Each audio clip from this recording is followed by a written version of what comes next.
নমস্কাৰ, তোমালোকৰ কাৰণে বহুতেই ভাল খবৰ আহিছে। তোমালোকলৈ ডিফেন্সৰ ফালৰ পৰা নতুন ভেকেঞ্চি মুকলি হৈছে, বৃহৎ ভেকেঞ্চি মুকলি হৈছে। তোমালোকক ক'ৰ পৰা বৃহৎ ভেকেঞ্চি মুকলি হৈছে বা এডুকেশ্যন কোৱালিফিকেশ্যন কিমান লাগিব আৰু সকলোৱে এপ্লাই কৰিব পাৰিবা। আৰু তোমালোকৰ বয়স কিমান হ'ব লাগিব, কেনেকৈ এপ্লাই কৰিব লাগিব, এই পষ্টসমূহৰ লাষ্ট ডেট কেতিয়ালৈ, সকলোখিনি A to Z আলোচনা কৰি আছোঁ। যিসকলে আগ্ৰহী তোমালোকে ভিডিঅ'টো স্কিপ নকৰিবা, কাৰণ ভিডিঅ'টো অলপ লং হ'ব পাৰে, তোমালোকে সকলোখিনি বুজি পাবা। সেয়েহে তোমালোকলৈ মই ভিডিঅ'টো আগবঢ়াইছোঁ। আৰু যিসকলে এতিয়ালৈকে আছামিজ SKK চেনেলটো ছাবস্ক্ৰাইব কৰা নাই, ছাবস্ক্ৰাইব কৰি ল'বা আৰু লগত থকা বেল আইকনটো প্ৰেছ কৰি ল'বা। তেন্তে ব'লা ভিডিঅ'টো আৰম্ভ কৰোঁ।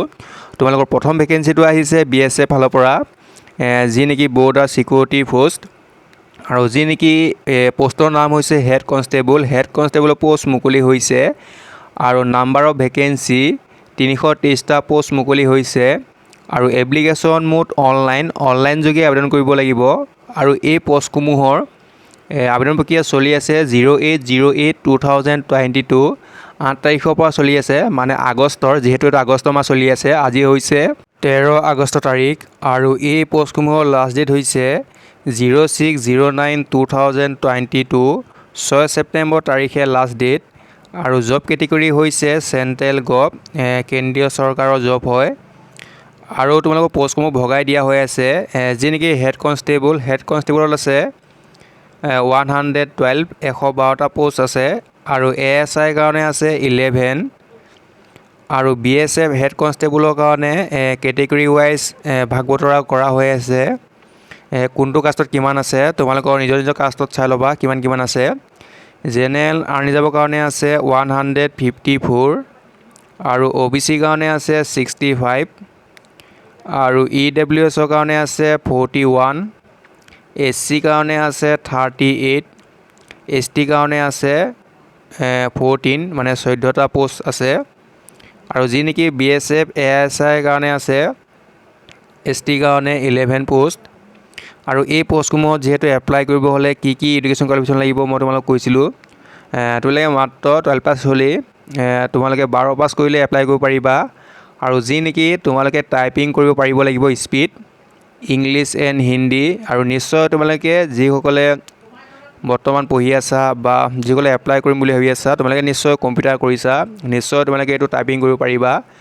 যিহেতু তোমালোকে চিম্পুল 12 পাছ কৰিলেই হ'ল, লগতে তোমালোকে ইংলিছ আৰু হিন্দী টাইপিং কৰিব পাৰিলেই হ'ল। আৰু এতিয়া হৈছে এজ লিমিট, যিহেতু তোমালোকে এপ্লাই কৰিম বুলি ভাবি আছা যে বয়সটো কিমান লাগিব, তোমালোকৰ বয়সটো লাগিব 18ৰ পৰা 25 বছৰ। তোমালোকে 18ৰ পৰা 25 বছৰৰ ভিতৰত তোমালোকে থাকিলে এপ্লাই কৰিব পাৰিবা। আৰু যদিও তোমালোকৰ 25 বছৰ বেছি হৈ গৈছে, তেতিয়াহ'লে তোমালোকক বয়সটো ধৰি দিয়া হ'ব। গভৰ্ণমেণ্টৰ যিটো নীতি নিয়ম আছে সেইটো মতে তোমালোকক বয়সটো ধৰি দিয়া হ'ব। আৰু এতিয়া হৈছে এপ্লিকেশ্যন ফিজ। জেনেৰেল OBC কেণ্ডিডেটসকলে দিব লাগিব 100 টকা। আৰু যিসকল SC ST ESM female candidate আছে তেওঁলোকে দিব লাগিব 47 টকা 20 পইচা। তোমালোকে চাই ল'বা সেইটো। নেক্সট চিলেকশ্যন প্ৰচেছ, প্ৰথমে হ'ব ফিজিকেল ষ্টেণ্ডাৰ্ড টেষ্ট আৰু ফিজিকেল এফিচিয়েঞ্চি টেষ্ট, তাৰপিছত হ'ব ৰিটেন এক্সামিনেশ্যন, তাৰপিছত মেডিকেল টেষ্ট, তাৰপিছত ডকুমেণ্টছ ভেৰিফিকেশ্যন। মানে 5টা ষ্টেপ হ'ব, 5টা ষ্টেপত চিলেকশ্যন প্ৰচেছটো তেওঁলোকে সমাপ্ত কৰিব। আৰু এই পোষ্টসমূহত এপ্লাই কৰিব হ'লে প্ৰথমে ৰেজিষ্টাৰ কৰিব লাগিব। ৰেজিষ্টাৰ কৰাৰ পিছত লগইন কৰি এপ্লাই কৰিব লাগিব। আৰু ৰেজিষ্টাৰ কৰা লিংকো পাই যাবা, ৰেজিষ্টাৰ বুলি থাকিব, BSF ৰেজিষ্টাৰ বুলি থাকিব, লিংক পাই যাবা। আৰু এপ্লাই কৰা লিংকটো পাই যাবা, লগইন বুলি যিটো লিংক আছে সেই লিংকটো পাই যাবা তোমালোকে। মানে প্ৰথমে তোমালোকে ৰেজিষ্টাৰ কৰিব লাগিব, ৰেজিষ্টাৰ কৰাৰ পিছত লগইন কৰি এপ্লাই কৰিব লাগিব। 2 নম্বৰ ভেকেঞ্চিটো মুকলি হৈছে Indian navy recruitment 2022, Indian navy ফালৰ পৰা মুকলি হৈছে। আৰু নেম অফ পোষ্ট টেটছমেনৰ পোষ্ট মুকলি হৈছে। আৰু নাম্বাৰ অফ ভেকেঞ্চি 112, 112টা পোষ্ট মুকলি হৈছে। এপ্লিকেশ্যন মোড অনলাইন যোগে আবেদন কৰিব লাগিব। আৰু ষ্টাৰ্টিং ডেট 06/08/2022 6 আগষ্ট তাৰিখৰ পৰা চলি আছে আবেদন প্ৰক্ৰিয়া। আৰু এই পোষ্টসমূহৰ লাষ্ট ডেট হৈছে 06/09/2022 6 ছেপ্টেম্বৰ তাৰিখে লাষ্ট ডেট। আৰু জব কেটেগৰী হৈছে চেণ্ট্ৰেল গভ। আৰু ইণ্ডিয়ান নেভি টেটছমেনৰ যিখিনি ভেকেঞ্চি আছে সেই ভেকেঞ্চিসমূহ কেটেগৰী ৱাইজ ভগাই দিয়া হৈ আছে। তোমালোকে চাই লোৱা তোমালোক কোনটো কাষ্টত কিমান আছে, তোমালোকে নিজৰ কাষ্টত চাই লোৱা।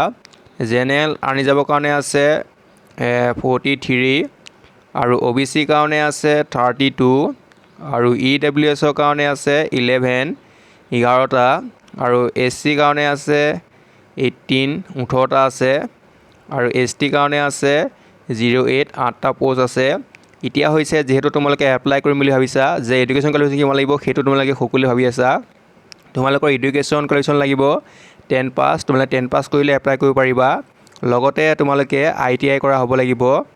যিকোনো টেটৰ পৰা তোমালোকে ITI কৰিলে এপ্লাই কৰিব পাৰিবা। এতিয়া হৈছে বয়স, যেহেতু এপ্লাই কৰিম বুলি ভাবিছা বয়স কিমান লাগিব? বয়স তোমালোকৰ 18 বছৰ হ'ব লাগিব। 18ৰ পৰা তোমালোকৰ 25 বছৰ হ'ব লাগিব। আৰু যদিও তোমালোকৰ 25 বছৰ ওপৰত হৈ গৈছে বয়স, তেতিয়াহ'লে তোমালোকক বয়সটো ধৰি দিয়া হ'ব। যিটো গভৰ্ণমেণ্টৰ যিটো নীতি নিয়ম আছে সেই নীতি নিয়মৰ মাজেৰে তোমালোকৰ বয়সটো ধৰি দিয়া হ'ব। Next application fees. Application fees কোনো ধৰণৰ দিব নালাগে, কোনো ধৰণৰ চিন্তা কৰিব নালাগে। এতিয়া হৈছে চিলেকশ্যন প্ৰচেছ। চিলেকশ্যন প্ৰচেছ প্ৰথমে হ'ব ৰিটেন এক্সামিনেশ্যন, তাৰপিছত হ'ব স্কিল টেষ্ট, তাৰপিছত মেডিকেল টেষ্ট হ'ব, তাৰপিছত ডকুমেণ্ট ভেৰিফিকেশ্যন হ'ব। 4টা প্ৰচেছত এই চিলেকশ্যন প্ৰচেছটো হ'ব।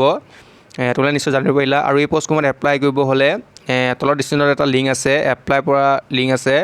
ইণ্ডিয়ান নেভি বুলি এপ্লাই লিংক বুলি আছে, তাত তোমালোকে ক্লিক কৰি দিবা। তাত ক্লিক কৰি দিলে তোমালোকে এপ্লাই কৰিব পাৰিবা। তোমালোকৰ 3 নম্বৰ ভেকেঞ্চিটো আহিছে ITBP কনষ্টেবল ৰিক্ৰুইটমেণ্ট 2022, যি নেকি ITBP ফালৰ পৰা আহিছে। আৰু নেম অফ পোষ্ট তোমালোকৰ কনষ্টেবলৰ পোষ্ট মুকলি হৈছে।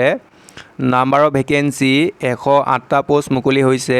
এপ্লিকেশ্যন মোড অনলাইন যোগে এপ্লাই কৰিব লাগিব। আৰু এই পোষ্টসমূহৰ ষ্টাৰ্টিং ডেট হৈছে 19/08/2022, 19 আগষ্ট তাৰিখৰ পৰা তোমালোকৰ এপ্লাই প্ৰক্ৰিয়া চলিব। লাষ্ট ডেট হৈছে তোমালোকৰ 17/09/2022, 17 ছেপ্টেম্বৰ তাৰিখে লাষ্ট ডেট। আৰু জব কেটেগৰী হৈছে চেণ্ট্ৰেল গভৰ্ণমেণ্টৰ জব হয়। আৰু যিখিনি ITBP কনষ্টেবলৰ পোষ্ট আছে সেই পোষ্টসমূহত তোমালোকৰ কাৰ্পেণ্টাৰত আছে তোমালোকৰ 56, মেছনত আছে তোমালোকৰ 31 আৰু প্লাম্বাৰত আছে তোমালোকৰ 21। আৰু এই পোষ্টসমূহ যিহেতু তোমালোকে সকলোৱে এপ্লাই কৰিম বুলি ভাবি আছা যে এডুকেশ্যন কোৱালিফিকেশ্যন কিমান লাগিব, তোমালোকৰ এডুকেশ্যন কোৱালিফিকেশ্যন লাগিব 10 পাছ। তোমালোকে 10 পাছ কৰিব লাগিব। আৰু লগতে তোমালোকে ITI পাছ কৰা হ'ব লাগিব।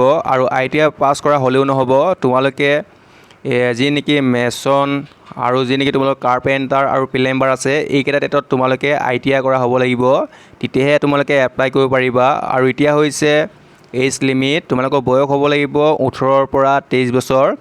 এইকেইটা বয়সৰ ভিতৰত হ'ব লাগিব। আৰু যদি তোমালোকৰ 23 বছৰ ওপৰত হৈ গৈছে বয়স, তেতিয়াহ'লে তোমালোকৰ গভৰ্ণমেণ্টৰ যিটো ৰুলছ আছে ৰুলছৰ মতে তোমালোকৰ বয়সৰ সময়সীমাটো বঢ়াই দিয়া হ'ব কেটেগৰী ৱাইজত।